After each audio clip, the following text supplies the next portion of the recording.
So let me introduce someone I, again, have such pleasure to introduce to you all. And this is Dr. David Goff, whom I know as Lucky. Many of you know as Lucky. And Lucky is back for the third year of the symposium by popular demand, very popular demand. So welcome back. And Lucky is an author and community organizer. He had a brain aneurysm in 2003, which led to the onset of a rare brain syndrome, the brink of death, and then permanent disability.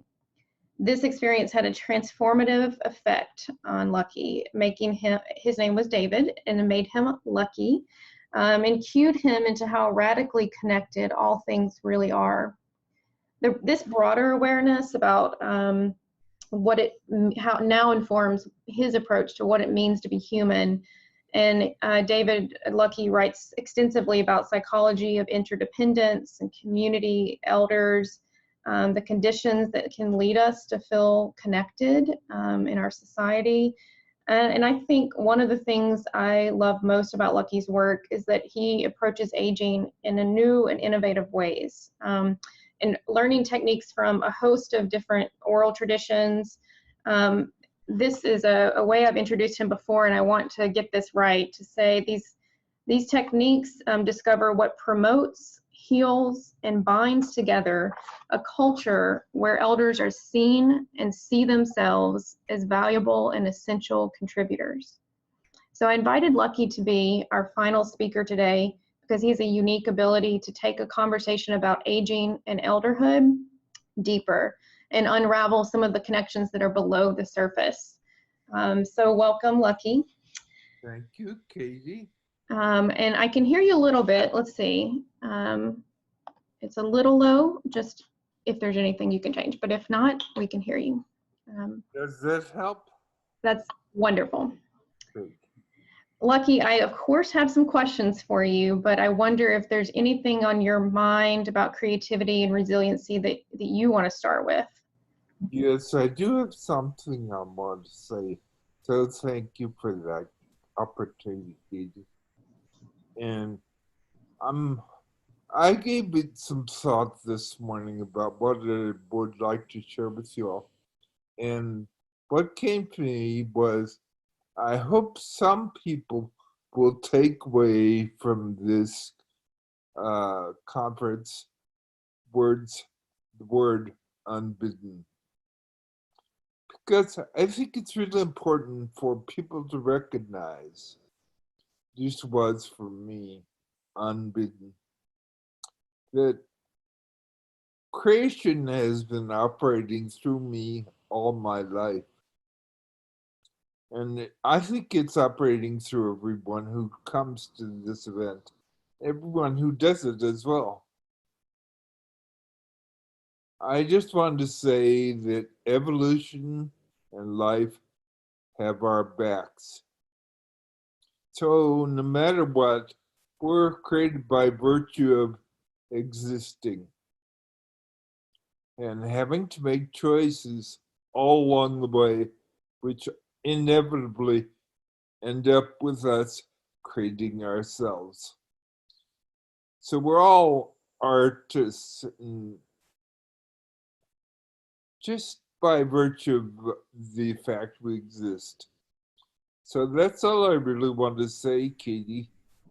If people can take away some sense of how unbidden everything is, that creation is coming through us right now, and we are participants in creation, that will be plenty.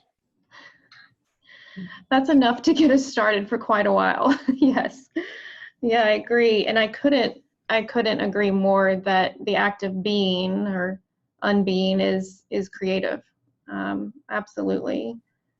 I want to call attention to kind of what you do, like what you just did, so folks can get a sense of, what it means to unwrap some of the ideas we have about aging or creativity. You once used the term social artist to describe this type of interaction that we're having. Could you tell us more about what that means?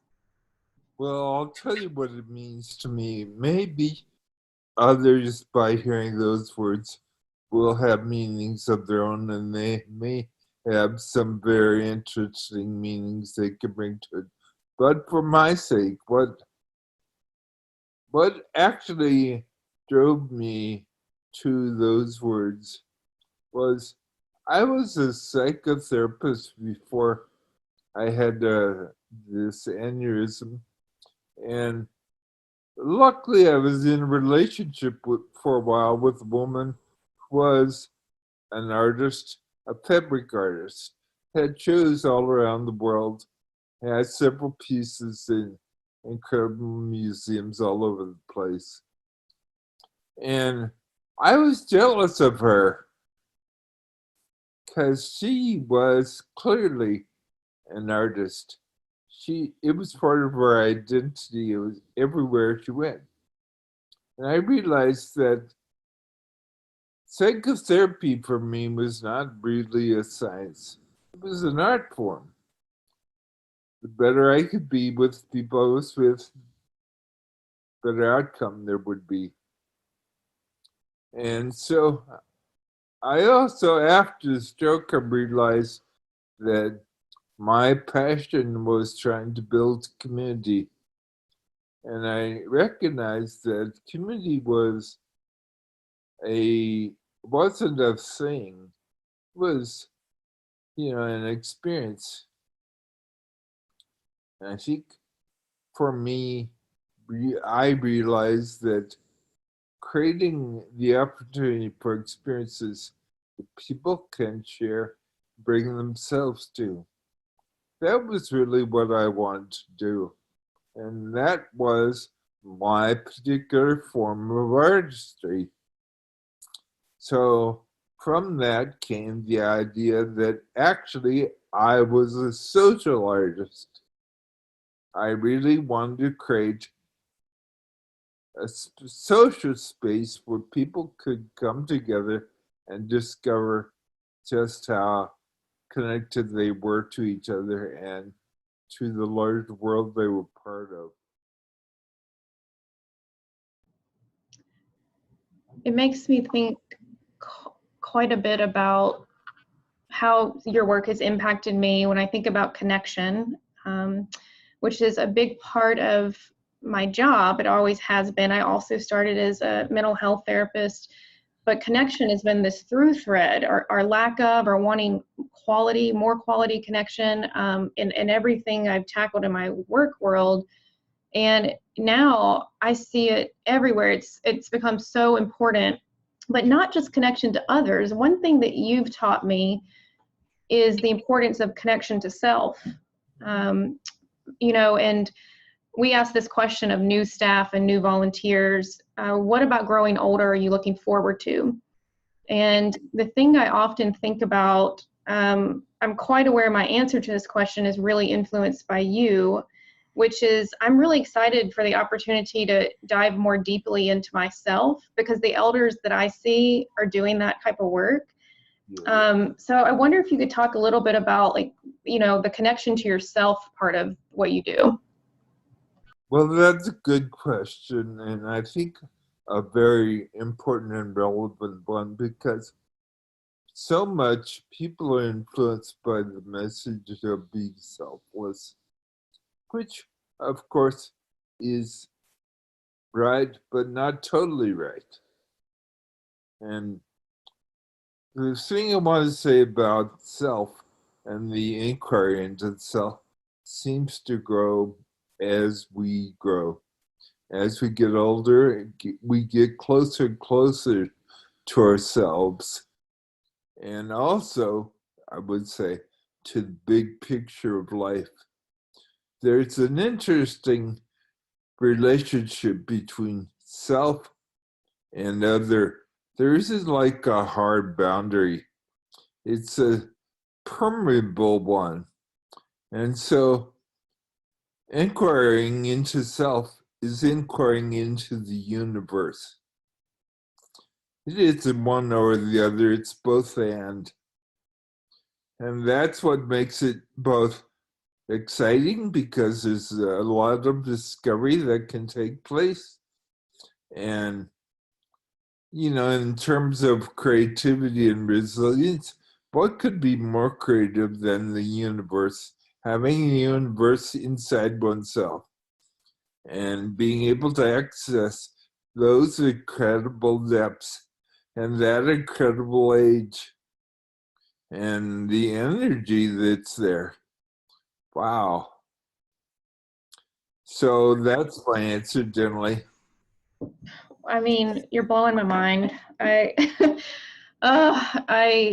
I don't have words. Thank you, Lucky. I think that was so beautifully said and resonates deeply.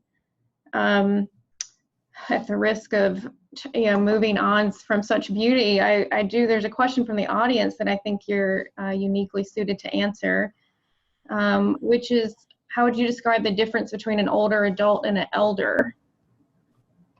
That's a good question. I spend a lot of time in my writing meditations trying to differentiate between people which I call merely older and people that are on the elder path. And my best answer to that question right now is that those who are merely older are trapped in ruts of their own making.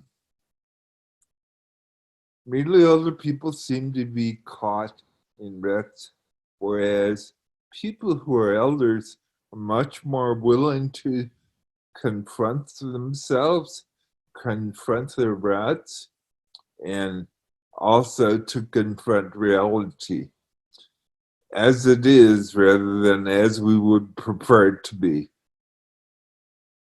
So that's my answer. What's yours? Goodness, I think of, when I think of elder, I have a few like pictures of people that come to mind, images. You're certainly one of those. And then I think of one of my coworkers, Pat, who has embraced all of the words that describe getting older, owns it, and really has been such a guide for me around, what it means to embrace elderhood, to dive deeper into being older and unpacking aging. Um, so when I think about those models, there seems to be this strength, like this ability to recognize what you've mentioned, some of the realities that we face in life and in getting older. But there's this strength in how you respond to those. Like that's your choice, right? And that choice is kind of, therein lies the older adult or elder balance, right? Which, yeah, so I think that's a little bit of a vague response, something I might think about more deeply. And I also feel like I'm trying to figure it out for myself, right? Like I want to be on that path to elderhood and not merely an older adult. So I'm like actively mulling over these things. Well, my experience of you, Katie, is you are on that path. Mhm. Don't worry about it, okay? Don't worry about it. Thank you, Lucky. um, While you were speaking, Katie, I was thinking about one more yeah. thing that I really want to convey. And that is, I was in a relationship with someone who was a really good cook. So I got introduced to a lot of different things about cooking that I didn't know. One of them was the notion of reduction. That one spoke to me because I think that's also part of what aging is all about. I know in my own case, it was the losses, as Louise was pointing out, that I endured, which sensitized me and made me more aware of what life was all about.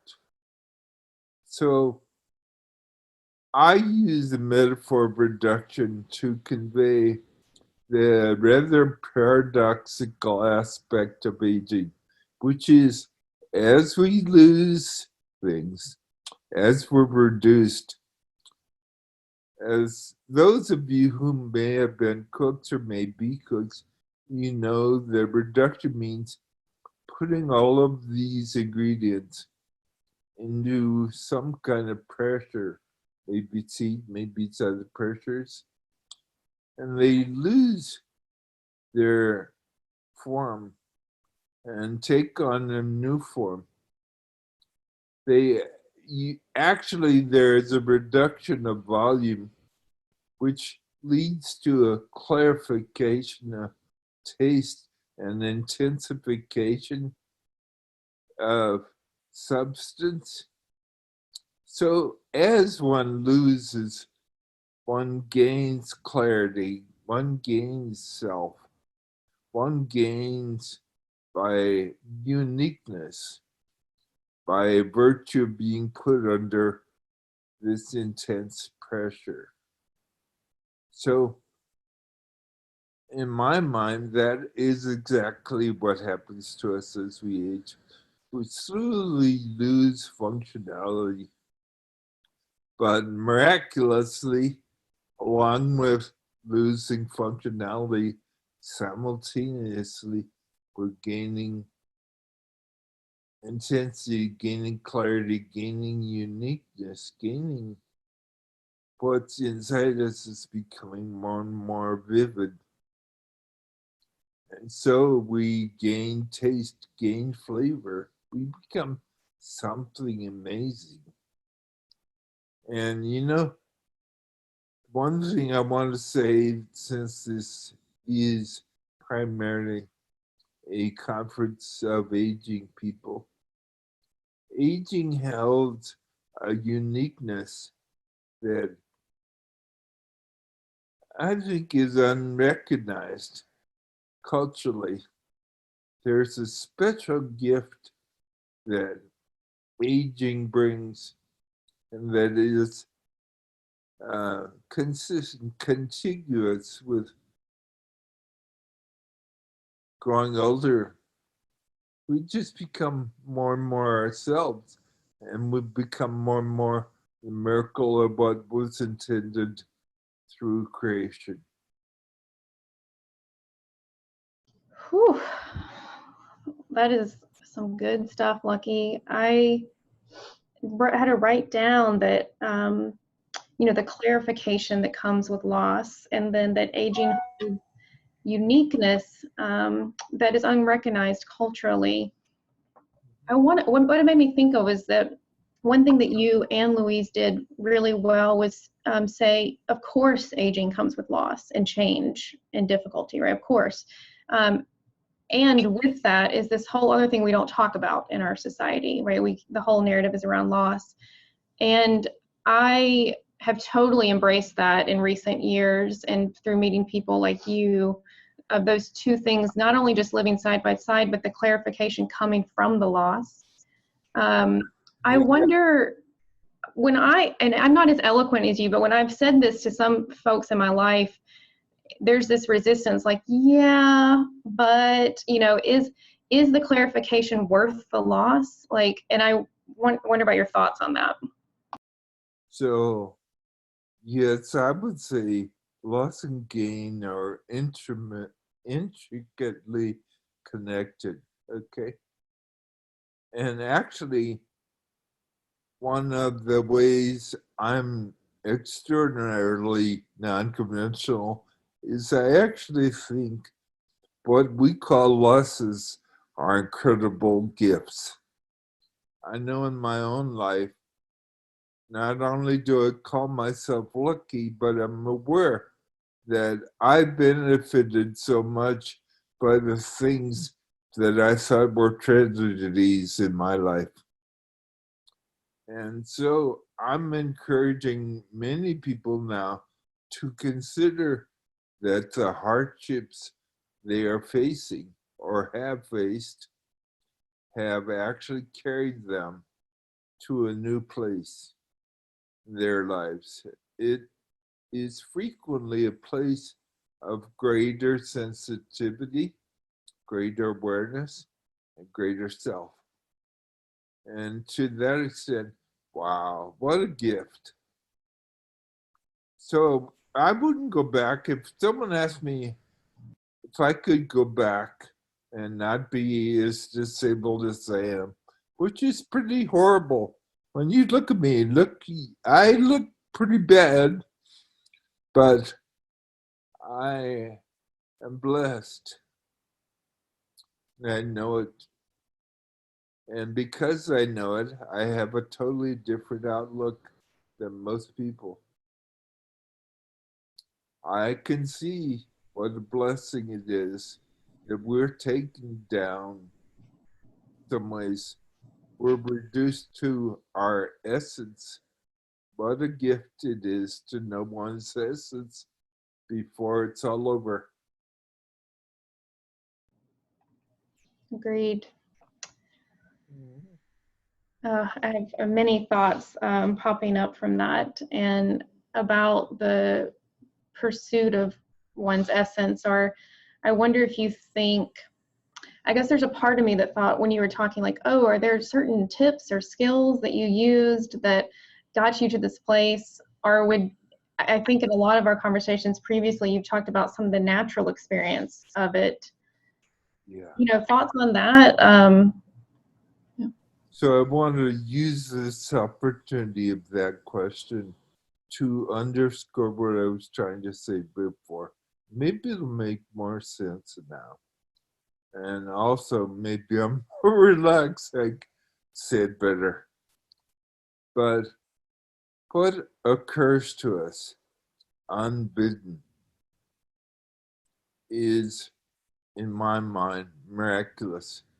So, for instance, consider that a baby, an infant, is reaching out for something that is enticing. And that baby has to learn how to reach, has to mobilize itself, has to organize itself to reach for something. And finally, it is able, by virtue of the gifts that we have naturally, to organize itself and reach something that it really wants and put it in its mouth and begin to explore it. Well, the same thing is true for us as old people. Whatever appeals to us, whoever we want to be, what it is in life that we want to do and convey, because of our desire for that, we end up naturally organizing ourselves and becoming exactly the one who is capable of it. Okay? It isn't just our efforts alone. Nature pitches in and says, go for it. I want you to be whatever you can achieve. And just like we get pubic hair when we're adolescents, we get the gift of life pulling for us as we age. Life is ready, it's presenting us with the challenges we're capable of facing. The metaphor I use is dancing. Life is a leader, and our creativity is how we follow. I'm thinking now of a quote I learned when reading Viktor Frankl's book about surviving the death camps. He said, there is one freedom that we have that can't be taken away from us. That is how we play the cards that are dealt to us. So creativity, in my mind, is how I play the cards that are dealt to me. How I deal with all of the challenges that come my way. All of the opportunities that aging may bring. That's all I have to say, Katie. Thank you, Lucky. There's a question from the audience, from Sherry. Sherry says, thank you for lifting up life blessings and self-inquiry that leads to clarification on purpose to move uniquely forward. How do you keep the practices of gratitude and purpose going as we age? You know, that's interesting. I'm not a practice person. I think, as I said, I really think life is a teacher. Life throws me the raw materials of everything that would be considered practice. It's like life instructs me through the opportunities I have in each moment. If I have a practice, it's trying to recognize the medicine in any given moment, trying to recognize what it is this moment offers me. And happily, I've developed some capacity to embrace the moment. Thank you. There's another question from Michael in the audience. What is your definition of interdependence, and how do we develop it to enhance our lives? Well, that's a complex question. I don't have a short answer to that question, mainly because interdependence, in my mind, relies on connection with everything around one. So I experience a credible sense of vulnerability and incompleteness by virtue of just being a part of the whole, not being the whole. Yeah. And interdependence on my part means that I am part of the whole and I rely on the whole to manifest who I am as fully as possible. So for me, community is really important. And the opportunity, as I said, to be a social artist, to create as much community wherever I go as I can, is exactly that, my desire to participate in something larger than me all the time. It makes me think that it would probably be good to share with the audience about the groups you lead to dive deeper into elderhood, elder salons, and that concept. Well, Louise referred to this near the end of what she was talking about. And it's really actually, I found very important for us old people to be rub shoulders with other old folks, because through the process of rubbing shoulders, through the process of discovering how others perceive reality, there is a kind of awakening that happens. So old people actually have done more for me to uproot the internalized ageism I've had, because others recognize it and can help me see beyond it. So I think there's a lot about getting older, the gifts of getting older, especially, that other old people can help us perceive. And so it's really important to bring together old people because we enjoy each other. There's a lot of play and fun that can happen, and a lot of recognition of the larger processes and the way they're working in our lives to make us even more of ourselves. So that's my response. I probably could say more, but I won't. Okay. Could I get you to say a smidge about the process of it? You've invited other older adults to sit in a circle or be on a phone conference, kind of in the circle idea, and then you prompt them with a question, or? Oh, okay. You're asking me to actually talk about the logistics, how I do it and stuff. And I'm a psychotherapist who's held groups all of my professional life, so it's pretty easy for me to invite people and to be present in a group.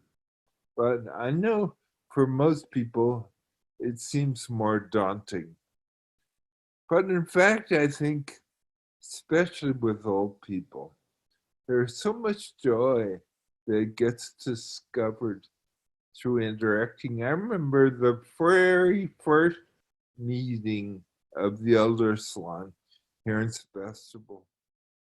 There were a lot of old people who weren't sure they wanted to be around a lot more old people. So it was a little bit daunting for them. But soon they discovered the richness of stories, the richness of presence, the richness of experience that was present. And we're so happy to be able to share some things that rarely get shared in this culture. So, it didn't really take my effort to create a conversation. It really just was creating a space, inviting people into it, and they pretty much were eager to have conversations with each other and to embrace each other. So maybe the one thing I brought to the process was the desire to gather. And once that gathering happened, it took off. It had a life of its own. So I would encourage anyone who feels the impulse. You don't have to be educated. You don't have to be a therapist. You don't have to have any particular specialized skills. All you need to have is a desire to bring people together and good questions. That's all. Yeah, thank you. And then you did those groups in person, and you've also been doing a group on the phone through Well Connected. And tell us a smidge about that. Anyone can join, or? Yes, anyone can join. So just contact Well Connected and they'll let you know how to join. And it's easy. Yeah. And go ahead. I just want to say the opportunity to listen to 80, 90-year-old people who really have lost everything that can be lost. I know there are people on that call that are shut-ins like myself who are disabled and have been for 30, 40 years. And the opportunity to listen to them and hear how they have found a way to make their lives meaningful and to experience directly how much courage, how much enlightenment is just part of life. It comes as one gets older. And to be able to bask in the light of it for a little while is incredibly uplifting. So, I might think by interacting with a bunch of broken down old people that it's going to be a bummer. But in fact, it's uplifting. Very much so. And I feel as a young person, such privilege to have been able to join some of your calls and then also an in-person elder salon. And I often tell people, this having a career where I get exposed when I'm, was 20 years old to adults in their 60s, 70s, 90s is like someone just wrapped up this beautiful gift with a big red bow and, handed me life in a gift. And that's how I felt joining Elder Salon in person and on the phone. I feel like as a young person, getting some of the insight into aging in such a wide variety of people, like how they're tackling it in different ways or existing in different ways. It is amazingly powerful as a young person to watch that happen. So it's not only a benefit, I think, to other elders in the group, what a gift to just be an observer even. Yeah. I'm Yeah. gonna share with you one social creative impulse I've had. Not just me, but other elders have been really the ones who created this, but I've been refining it in my mind.